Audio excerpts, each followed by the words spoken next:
We should have all seen this coming, but ARK Survival Evolved is currently unplayable. Snail Games put out a statement yesterday saying, "We want to make this announcement to apologize for the issues currently affecting both ARK Survival Evolved as well as the ARK Aquatica DLC.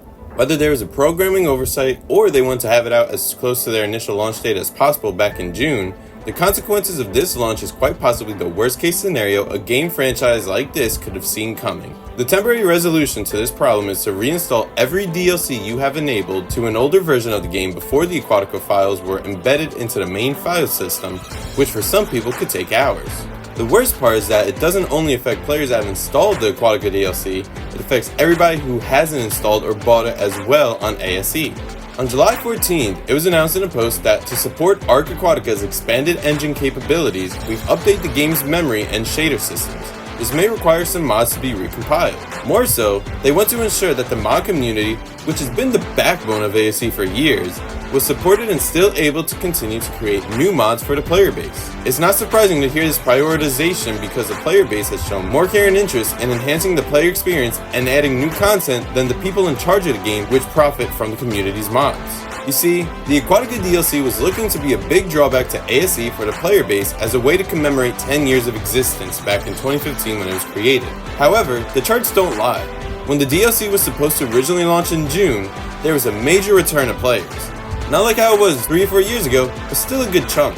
Now, there has never been a greater decline, and that's only in a small window of 48 hours. Players feel Snail Games USA was simply not prepared or adequately fit to deliver the Aquatica DLC by the expected release date.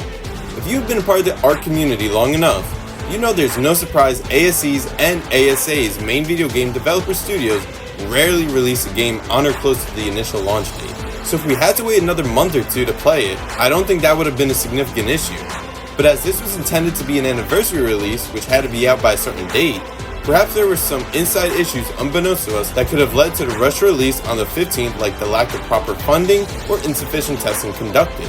After all the years and improvements made in gaming development, if this is the best that ARK Survival Evolved has to show for, to be completely honest, I don't know how ASE will survive in the future. We may just be witnessing the fall of a great franchise that many have grown up with and enjoyed. Or maybe that is the point completely, for ASE to tank so that all of the player base is unofficially forced to move over to ASA and all of its many buyable mods and content. Perhaps Studio Wildcard knew Snail Games USA was unable to deliver a functional and high quality DLC that the community expects. And if that's the case, then who knows what will happen to ASA when ARK 2 is set to be released. But that will be all for the conspiracy theories today. I hope you enjoyed this video, and if you did, make sure to hit the like button as well as subscribe for more ARK news, and should the Aquatica DLC be fixed, a complete playthrough as well.